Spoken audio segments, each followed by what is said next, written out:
여러분 안녕하십니까? 포스코 포항제철소에서 20대 여성 직원이 남성 상사 4명을 성폭력으로 고소한 사건 연속해서 전해드리고 있는데요. 포스코 측이 성폭력 사건이 발생한 회사 사택 건물에서 피해자와 가해자가 위아래층에서 지내는 걸 보름 가까이 방치한 걸로 드러나는 등 2차 피해도 심각했습니다. 가해자가 성폭력을 인정한 내용 그리고 부서 상사가 피해 여성에게 보도 무마를 요구하는 듯한 내용의 카카오톡 메시지도 공개됐습니다. 박성아 기자입니다. 지난달 29일 피해 여성은 같은 건물에 사는 부서 선임으로부터 심각한 성폭력을 당했습니다.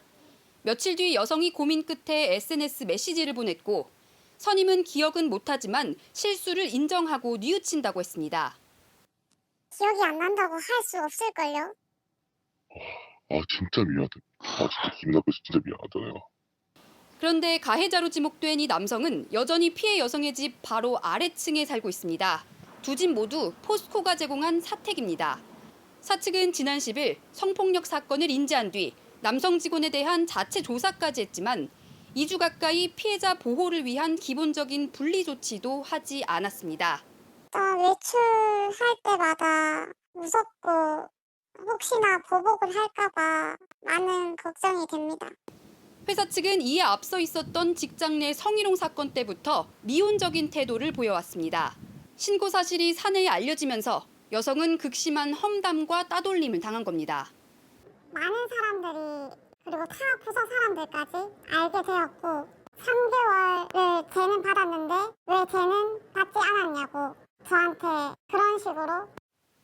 여성은 2차 피해를 이유로 다른 부서로 이동했지만 한 달 만에 포항제철소 부소장이 찾아와 원래 부서로 복귀할 것을 일방적으로 지시했습니다.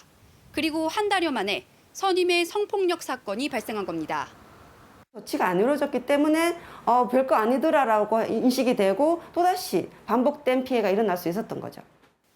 MBC가 취재에 들어가자 부서 상사는 피해 여성에게 제보 여부를 물어보며 많은 사람들이 알게 되는 것이 좋지 않을 것 같다면서 압박하는 듯한 메시지를 보내기도 했습니다. 포스코 측은 오늘 오후에야 부회장 명의로 피해 직원과 가족에게 진심으로 사죄드리고 책임을 통감하고 있으며 경찰 조사에 성실히 협조하고 관련자들을 엄중 문책하겠다고 사과문을 냈습니다. 또 성폭력 가해 혐의를 받는 선임 직원에 대해서는 거주지 이전을 지시했다고 밝혔습니다. MBC 뉴스 박성아입니다.